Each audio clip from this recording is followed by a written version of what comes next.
Siyempre guys, mekos-mekos yan. Pagkain sa mga alaga, ayan. Ayan. Sige na, lapit kayo. Bertie, ni mo kakulit ha. Busog. Ang lalaki ng mga tiyan. Si Rambo guys, malaki na. Ayan guys, hello sa inyo muli. Ngayong araw pala na to ay linggo at bumili nga kami ni partner, or actually si partner lang yung bumili kanina ng feeds ng aming mga alaga, and bumili nga pala siya ng feeds ng aming alagang baboy tsaka yung patuka natin sa ating mga alagang manok. At dahil hindi pa ngayon nahahalo guys, ngayon ay hahaluin natin. So samahan nyo ako guys kasi nga papakita ko sa inyo kung ano yung pagkain or kung ano yung portion na binibigay namin sa kanila sa aming mga alaga. So, kailangan sa paghahalo is meron tayong balde. O hindi yan balde, planggana pala. Naguguluhan na ako pero ayan, kailangan natin ng planggana. Ito naman pala guys, yung binili ni partner na feeds kaninang umaga. At ito yung ating hahaluin dito sa ating planggana na nakahanda.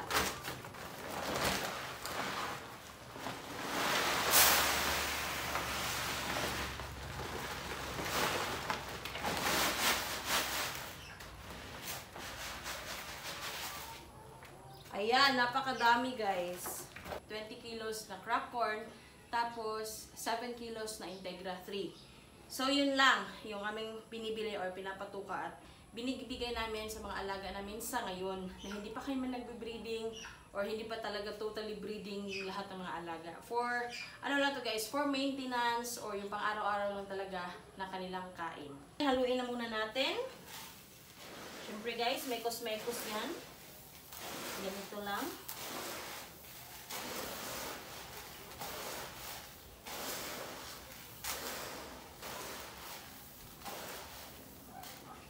And, ayan na. So, ayan na guys, yung ating pagkain sa mga alaga. Ayan. Integra 3,000 tsaka crack corn lang po. Ayan yung aming pang maintenance lang din sa kanila sa ngayon guys. Ito lang ang sinabi ko, for maintenance lang to. Siyempre, iba yung pinapakain namin sa mga bago naming sisiw, sa mga 1 month to 3 months old. Tapos iba din kapag nagbe-breeding na tayo. Magsasandok na lang ako dito para ipakain sa mga alaga bago ko ibalik sa sako. Alright. Tapos itong lahat is ibabalik natin sa ating sako.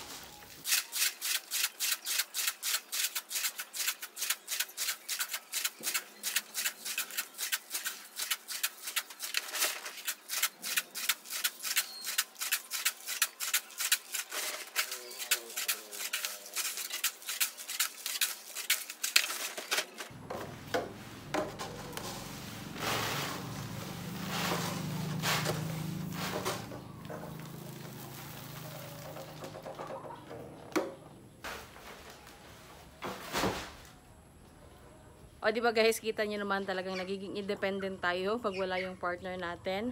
Pero anyway guys, yung partner ko pala ay nandun sa aming bakahan tsaka sa aming kambing. Kasi nga nagpapastol kami and ako lang yung umuwi. Para nga pakain na itong mga alaga natin kasi nga alam ko maghahalo pa ako kasi nga kaninang umaga. Hindi namin napahalo doon sa pinagbilihan namin.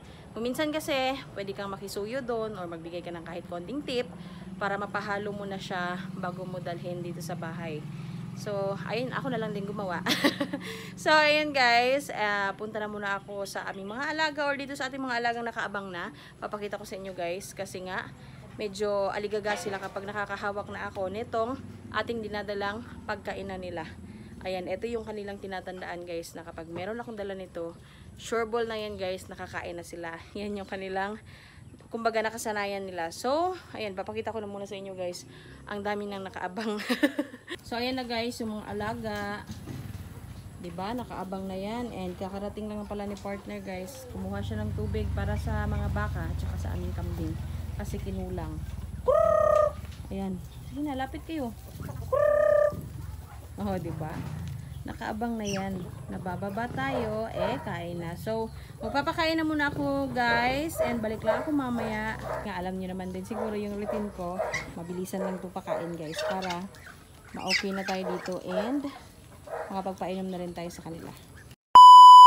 So guys, ayan, tapos na pala tayong magpakain. And napansin ko itong isang stag na to, kumakasta na.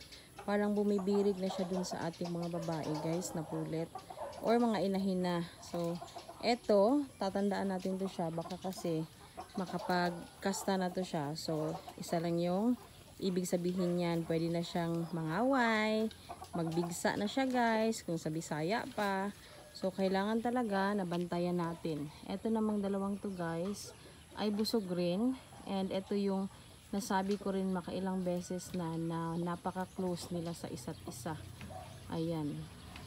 So ito is hindi pa siguro to kumakasta kasi makikita naman namin dito in case na magkasta na talaga.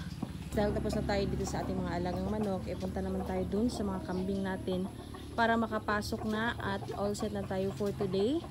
Kasi kanina medyo pangit yung panahon kaya hindi namin pinapasok agad para makakain naman ng marami-rami. Ayan na yung mga kambing namin guys. Medyo busog na to kasi nandito na sa malapit sa gate.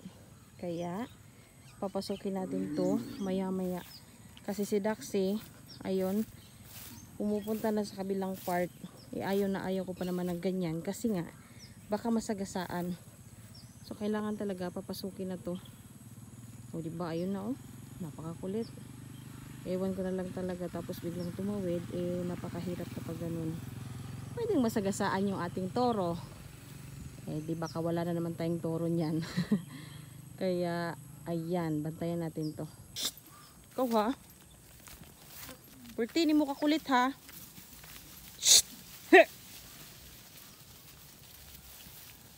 Pag hindi yan sawayin guys, makakasanayan nila.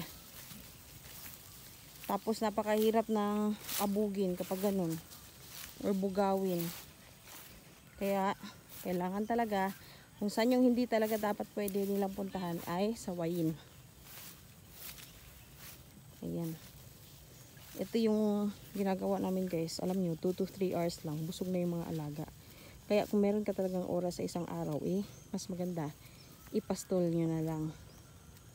Ito siya guys, malapit na itong mga nakasiyan oh. Yung perta niya medyo lumulobo na, tapos yung didian niya napakarami na ring laman, pati yung isa. So halos ito sila ay sabay-sabay, 4 ito sila na mga sabay na mga anak sa siguro mga sa susunod na buwan or ngayong buwan na to katapusan. Pinapasok na ni partner yung mga kambing at nandun siya. So ako kasi yung naglipat dito sa isa, kaya siya yung nagpapasok sa mga alagang kambing. Balikan natin dito si partner. Kasi bored ako lang isa dun. Ako lang mag-isa. Kaya dito na muna tayo sa mga alagang kambing. Hinihintay lang ni partner na may pumasok talaga dun sa loob ng kulungan nila. Ayan na. Wala pa nanulod ang uban. Ay, wala pa. Nalisulod na. Ayun yung iba guys. Oh, may pumasok na. Yung mga ganyan, busog na yan.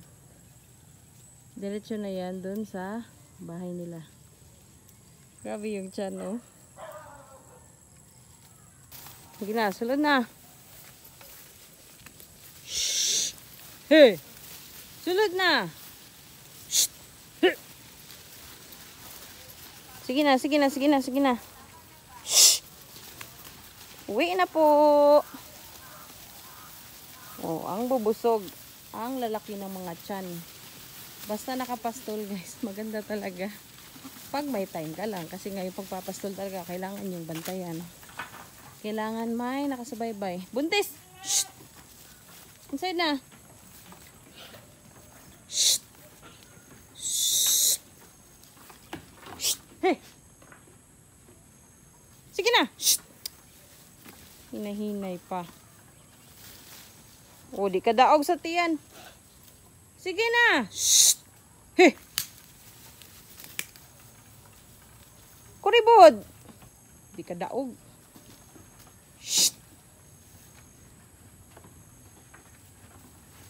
Sige na, sulod. Sulod, sulod, sulod. Sige. Mama! Si Rambo guys, malaki na. Mama? Kaluoy. Nagkukiktiyan. Masako raman na siya. Mag-uwi ka na, boss. Mga pina, kasi hapon na. Tapos ng operasyon kapon. Operasyon hilot sa kahapon eh.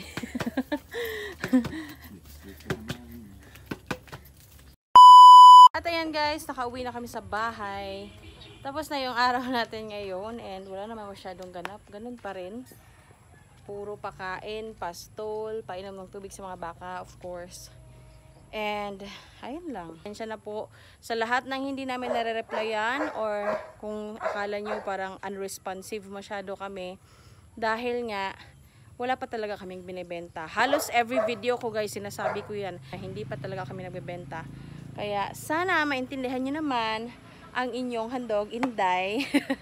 Kasi, ayun nga, hindi pa tayo nagbebenta. Yun lang muna yung aming video for today guys. And sana nag-enjoy kayo. Until next vlog natin. And ayun lang po guys. Goodbye! Siyempre guys, may kosmekos yan. Pagkain sa mga alaga, ayan. And ayan. Sige na, lapit kayo. Purti, ni mo kakulit ha. Busog.